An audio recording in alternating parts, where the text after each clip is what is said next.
They brought us here to take us to the front line to repel enemy attacks. We have people here with hepatitis C, on crutches, with injured hands.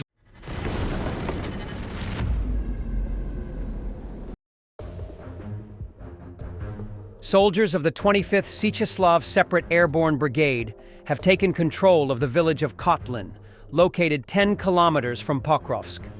In late January, one of the brigade's battalions was tasked with recapturing the village from the enemy and gaining a foothold on new frontiers. Control of this village would give the Russian invaders access to the Pokrovsk-Dnipro highway, which is vital for supporting the Ukrainian defense forces in this sector. Therefore, the Russians threw significant forces at its capture at one time. The Russian infantry was accumulating there with further plans to advance in the Pokrovsk sector. During the assault, paratroopers from the 25th Syechoslav Separate Airborne Brigade of the Armed Forces of Ukraine drove the invaders out of a part of the settlement north of the railroad and took control of the area. During the clearing of the houses of the destroyed village, Russian invaders were found and captured. Soldiers from related units worked together with the paratroopers of the 25th Syechoslav Separate Airborne Brigade.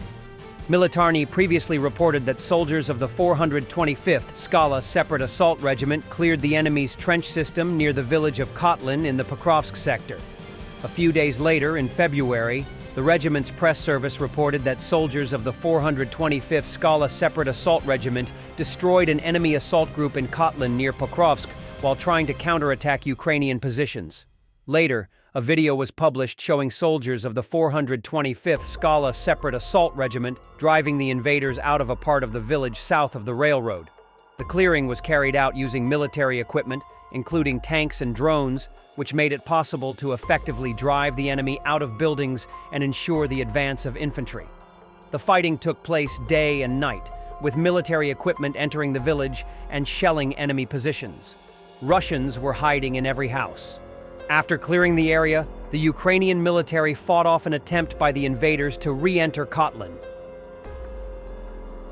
The crippled but slightly wounded from the Russian 136th Brigade have been redeployed to Kursk, Nikolskoye, where the 155th Brigade was decimated about 10 days ago.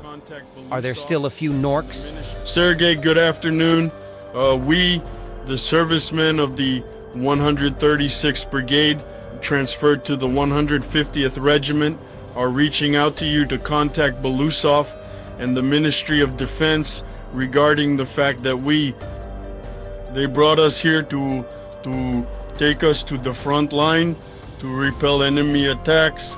We have people here with hepatitis C, on crutches, with injured hands. We have already appealed to all the authorities we can. No one pays attention to us. We don't know what to do anymore. Please help us solve our problem. All of the guys have been wounded 2 or 3 times and have state awards. We do not know what to do with this yet. We have all the medical documents. Everything is in our possession. Some are already confirmed, while others are still waiting for confirmation. The leadership and command here in the 150th Regiment of Military Unit 78, 979 do not listen to us, do not heed us. None of our legal demands are being met. They do not call the prosecutor to us. Medics whom we asked to come here are not being summoned. We don't know what to do about this. Some portion of the 40 fighters, after the hospital, they came with us. They have already taken us to the front near the village of Nikolskoye. At the moment, there are about 12 or 15 of us left. The others, 2 or 3 people at a time, have slowly started going in. The guys go in because they can't disobey the commander's orders where we are attached, but we cannot perform combat tasks due to our health conditions. Please help us solve this problem. Thank you very much. Russian telegram channels report the advance of a powerful column towards the front.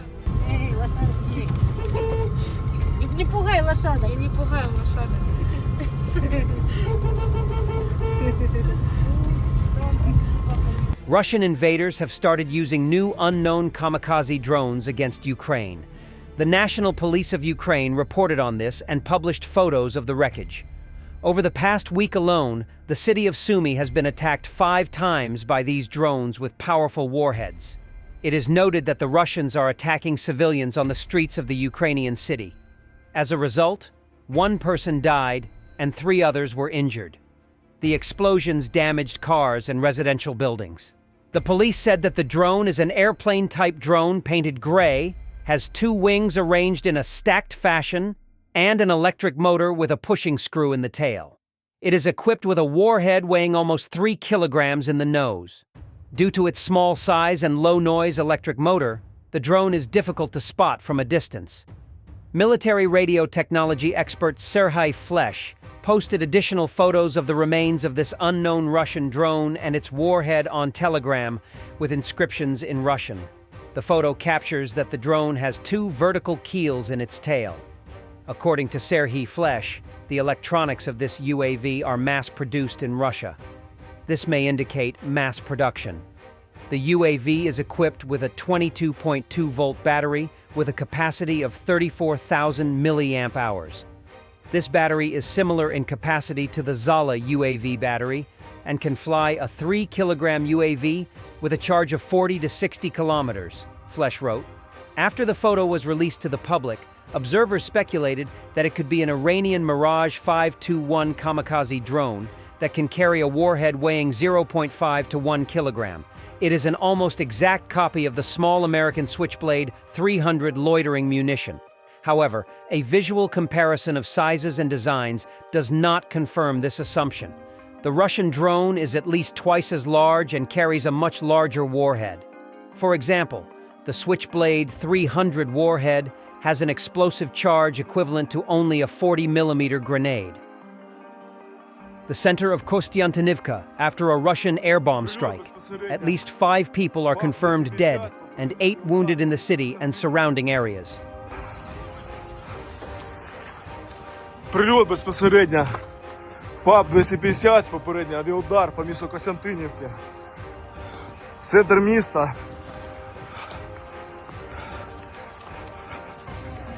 Одна особа загинула. 2 надається медична допомога поліцією.